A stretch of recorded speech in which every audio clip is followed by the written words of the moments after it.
नमस्कार। इस वीडियो में हम आयुर्वेद के रसायनों के राजा कहे जाने वाले शिलाजीत के बारे में संपूर्ण जानकारी लेंगे।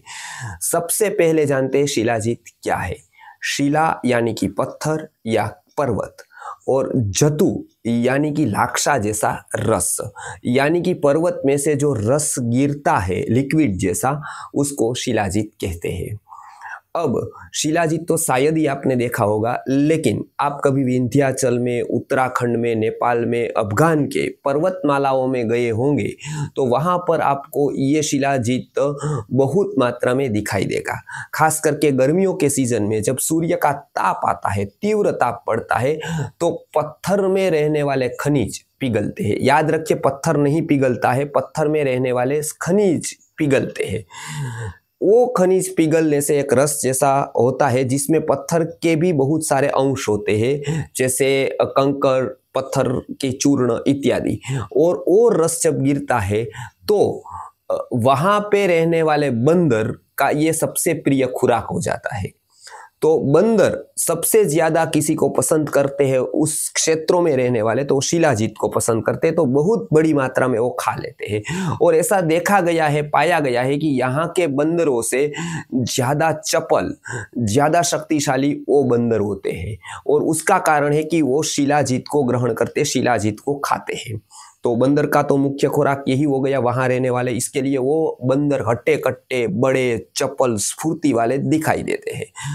अब ये शिलाजीत केवल बंदरों के लिए काम का नहीं है, मनुष्यों के लिए तो ये एक संजीवनी औषध तुल्य है। इसके लिए ही शिलाजतु को चरक संहिता में, सुश्रुत संहिता में, वाग्भट में, वहां से आगर शारंगधर में और अंतिम भाव प्रकाश में भी उसका बहुत वर्णन दिया गया है। उसकी भर भर भर प्रशंसा की गई है। और सुश्रुत संहिता में तो वहां तक बताया है कि ऐसा कोई रोग ही नहीं है पृथ्वी पर जिसमें शिलाजीत फायदा न देता हो। केवल वो सही मायने में शिलाजीत होना चाहिए, सही मायने में शोधन होना चाहिए, उसका सही मायने में उसको ग्रहण करना चाहिए और सही परहज रखनी चाहिए। इतनी कंडीशन अप्लाई है। तो ये भी आप जान लीजिए कि शिलाजीतों के फायदे इतने इतने हैं, लेकिन सामने शिलाजतु की कंडीशन भी इतनी इतनी है। तो सबसे पहले हम ये जान लेते हैं कि शिलाजीत कितने प्रकार का होता है, ताकि आपको आगे क्लियर हो जाए कि किस प्रकार का शिलाजीत आता है। तो सबसे पहले दो प्रकार का शिलाजीत आता है, एक सूर्यतापी होता है, एक अग्नितापी होता है। सूर्यतापी यानी कि सूर्य की तीव्र किरणें पर्वत पर पड़ती है, उसमें जो खनिज पिघलता है, खनिज के साथ साथ पत्थर की डस्ट, चूर्ण वगैरह भी उसके साथ आ जाते हैं और उसको थोड़ी मात्रा में ग्रहण किया जाता है। वो हो गया सूर्यतापी, यानी कि सूर्य का तीव्र ताप पड़ा, वहां से नेचुरली वो ले लिया। अब ये सूर्यतापी घर पे भी हो सकता है, जिसके पास बड़ा ग्राउंड है या छत है, वहां पर ये तीव्र ताप जहां पर सूर्य का आता है वहां पर भी वो पत्थरों को पिघाल सकते हैं और उससे भी शिलाजीत निकल सकता है।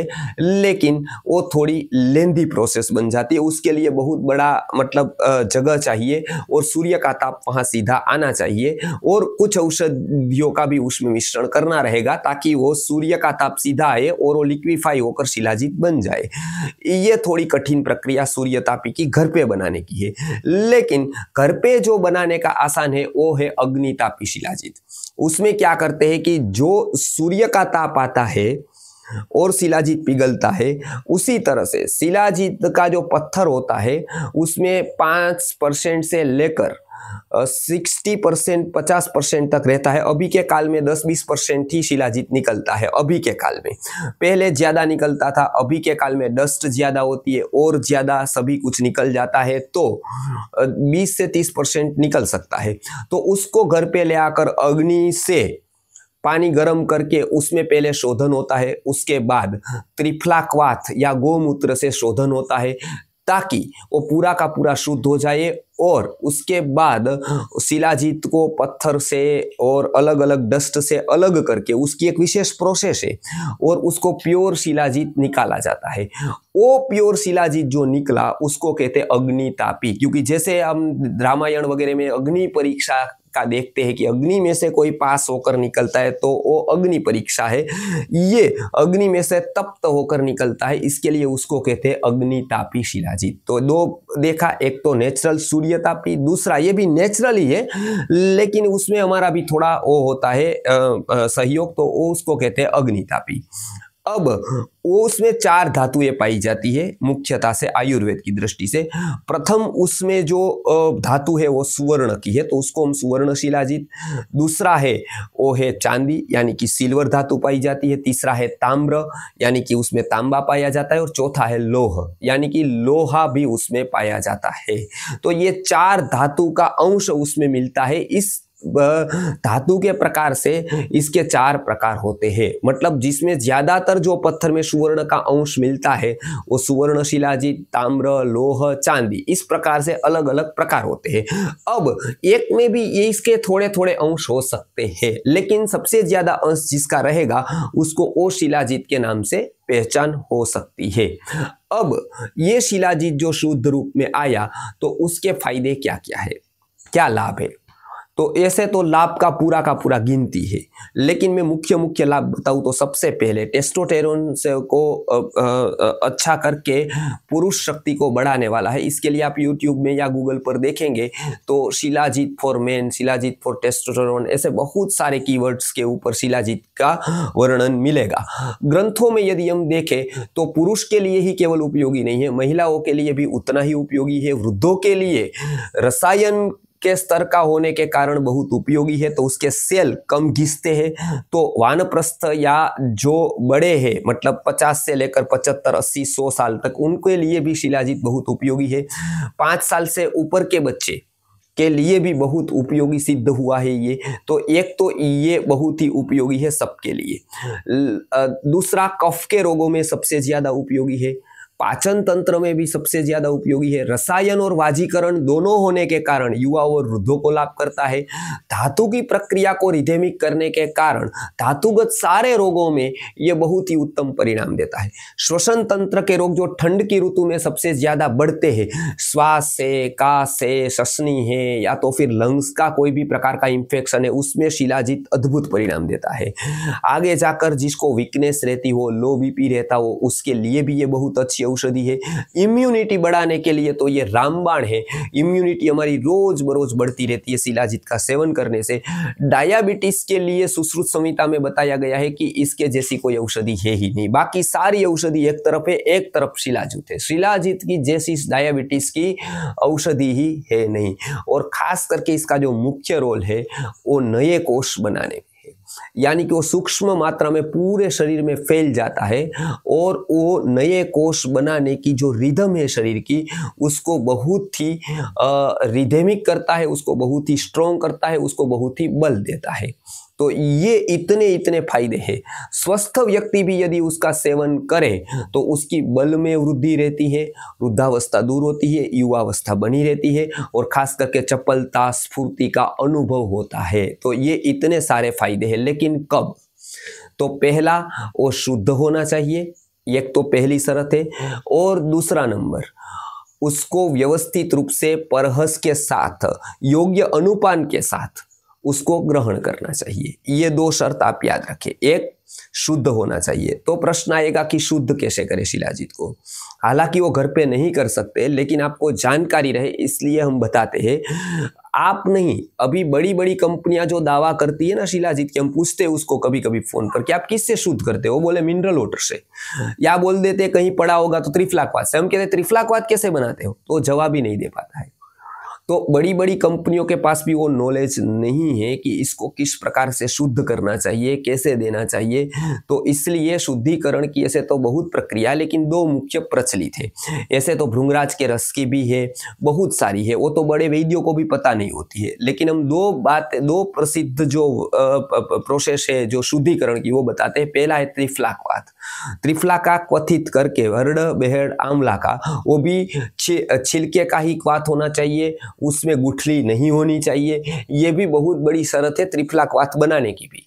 वो त्रिफला क्वाथ बनाकर उसको शिलाजीत शुद्ध कर सकते हैं। दूसरा, गोमूत्र जो ताज़ा है उसको 8 लेयर फोल्डर में कपड़े से छान कर उसके बाद वो गोमूत्र से भी शुद्ध कर सकते हैं शिलाजीत को। वो दोनों प्रक्रिया, दोनों प्रोसेस है। शिलाजीत ऐसे गोमूत्र गंधी है, यानी कि उसकी गंध देखेंगे तो एकदम गोमूत्र जैसी ही है। तो ये शुद्ध होता है 2 पद्धति से। अब ये शुद्ध हुआ है कि नहीं, कैसे परीक्षा कर सकते हैं?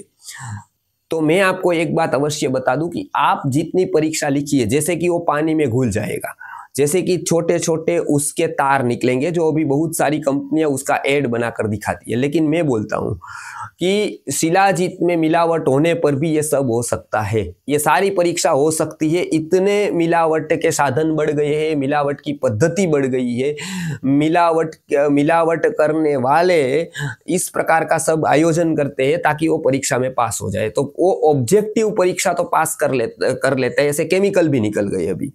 लेकिन आयुर्वेद में 2 प्रकार बताए, एक तो पदार्थ की परीक्षा है, दूसरा सब्जेक्टिव, यानी कि जो बनाने वाले व्यक्ति है उसका जो मार्गदर्शक वैद्य है, वो वैद्य जब जांच करे और बताए कि ये बराबर है, क्योंकि वो 2-3 परीक्षा तो पदार्थगत है, लेकिन 2-3 परीक्षा सब्जेक्टिव है। उसकी गंध कैसी है, उसका आकार कैसा है, उसकी थिकनेस कैसी है, उसमें कोई इतर दुर्गंध तो नहीं आ रही है, उसमें कोई और पार्टिकल्स तो नहीं है, तो ये भी देखा जाता है, जिसको सब्जेक्टिव कहा गया है। तो आज तो जो कंपनी डालती है वो तो ऑब्जेक्टिव परीक्षा डाल देती है, जो मिलावट होने पर भी वो परीक्षा पास हो सकती है। सब्जेक्टिव परीक्षा कौन सा कर सकता है? तो मेरा एक निवेदन ये है कि जो उत्तम वैद्य है, जो आयुर्वेद का ज्ञान रखते हैं, वो जिसमें डिसीजन मेकर हो, वो जहां पर भी कोई बनाता हो, कोई वैद्यशाला, रसशाला, उसी से आप ले।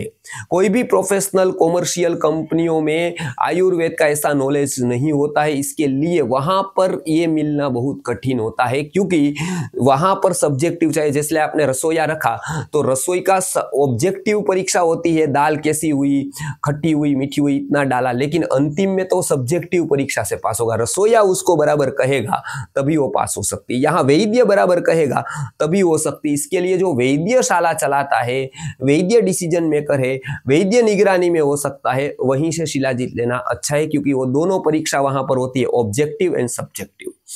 अब आगे बढ़ते हैं, ये परीक्षा करके शुद्ध शिलाजीत आ भी गया आपके हाथ में, तो कोई भी आपको, मैंने वीडियोस बहुत सारे देखे, मुझे बहुत लोगों ने भेजे, ये सच है झूठ है क्या है, मैंने कहा वो कमेंट करने का मेरा कोई विषय नहीं है, लेकिन इतना तो विषय है कि कहीं पर भी आपको ये नहीं बताया गया है। आज की तारीख में मैं बोल रहा हूँ, आज के बाद जो वीडियो हमारे सुनने के बाद आएंगे वो बात अलग है, लेकिन आज तक कोई वीडियो मैंने तो ऐसा नहीं देखा है, सारे के सारे देख लिए हैं हमारे टीम ने, उसमें शिलाजीत का सेवन करते वक्त आपको क्या नहीं करना चाहिए, क्या ध्यान रखना चाहिए ताकि शिलाजीत का पूरा लाभ मिले, ऐसा कहीं नहीं देखने को मिला है।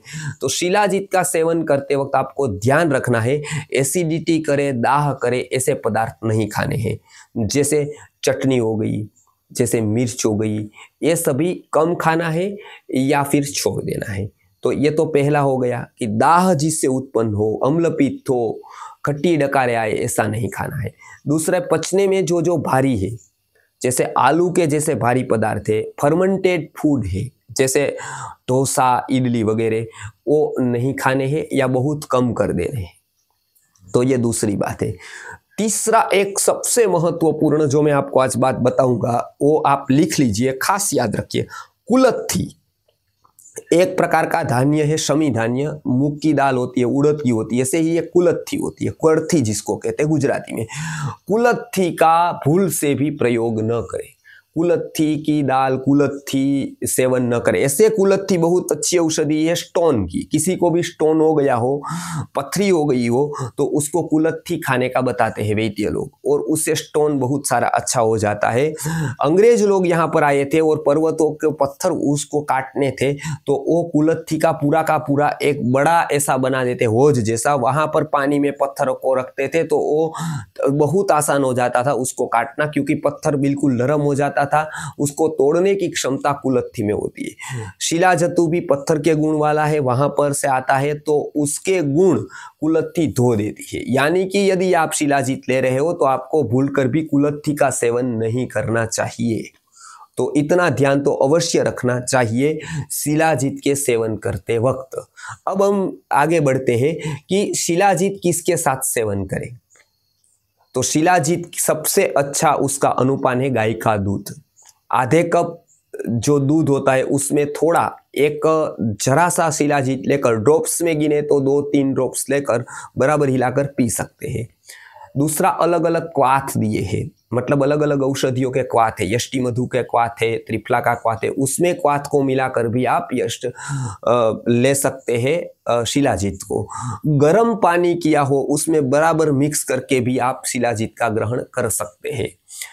यूष, अलग अलग धान्यों के जो यूष बनते हैं, जो आजकल कम बनते या नहीं बनते, उसके साथ भी ले सकते हैं। लोगों को आसानी रहे इसलिए अलग अलग क्वाथ में जो मिक्स होता है वो सबसे ज्यादा औषधीय गुण वाला होता है, क्योंकि अभी दूध मिलना कठिन है गाय का, पानी उस तरह का मिलना कठिन है, वो भी दूषित हो गया है। यूष का तो बात क्या करें, लोगों को कंटाला आता है क्योंकि बार बार बनाना पड़ता है। तो ऐसे विविध प्रकार की औषधियों के अनुपान के साथ शिलाजीत के ड्रॉप्स के रूप में भी हमारी संस्था ने तैयार किया है, क्योंकि हमारी संस्था बहुत सारा शिलाजीत के बारे में संशोधन करती है, अभ्यास कराती है, और खास उस प्रकार के सालों से हमारे संपर्क है नेपाल, अफगान वगैरह में, खास करके उत्तराखंड में। तो वहां से कुछ शिलाजीत हमारी जो परीक्षण पे पास होता है ऐसा मिल जाता है। तो ये एक तैयार किया है ताकि अनेक दर्दी, अनेक पेशेंट्स या स्वस्थ व्यक्ति भी उसका पूरा का पूरा वाजीकरण का और रसायन का लाभ ले सके।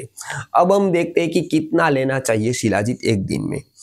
तो आपकी पाचन शक्ति यदि अच्छी है तो खास ध्यान रखें, पहले पेट साफ कर ले, क्योंकि कोई भी रसायन का प्रयोग करने से पहले पेट का साफ करना जरूरी है, मन को साफ करना जरूरी है। तो आप आवेग में, गुस्से में, अवसाद में न हो, ऐसा कोई समय निश्चित करिए।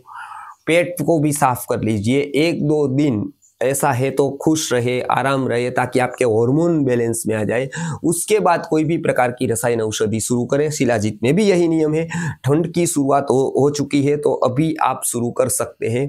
सुबह 3-4 ड्रॉप्स या थोड़ा सा मात्रा में, जो एक चम्मच होती है वो चम्मच थोड़ा सा लगे उतना लेकर बराबर घोलकर उसको पी सकते हैं। एक, यदि रेजिन के रूप में है तो, ड्रॉप्स के रूप में है तो 3 या 4-5 ड्रॉप्स पानी में डालकर, या तो फिर ऐसे ही किसी गरम आधे कप पानी में या दूध में डालकर आप उसको ले सकते हैं।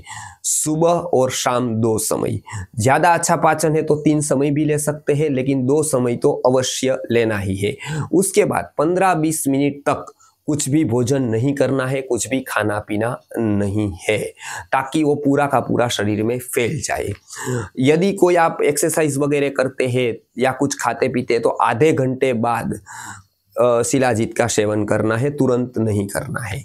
तो ये इतने हमने लाभ दिखाए, लाभ के साथ साथ उसके परहस भी दिखाई, परहस के साथ साथ उसका अनुपान भी बताया और उसकी मात्रा भी बताई। तो आज हमने लगभग पूर्णता से ये वीडियो बनाया है।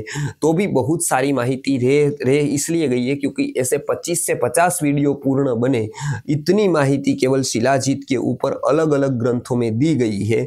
तो वो कभी हम अवसर मिले तब छोटे छोटे वीडियो में या और कहीं शिविरों में हम शिलाजीत की माहिती लेंगे, उसके साथ किस द्रव्य का संयोग करना चाहिए, किस औषधि का प्रयोग करने से उत्तम होता है, किस रोग में किस अनुपान के साथ, वो सारी बात करेंगे। अभी स्वस्थ व्यक्ति के लिए इतना काफी है। अलग अलग रोगों के लिए हम शिलाजीत की और बातें भी करेंगे।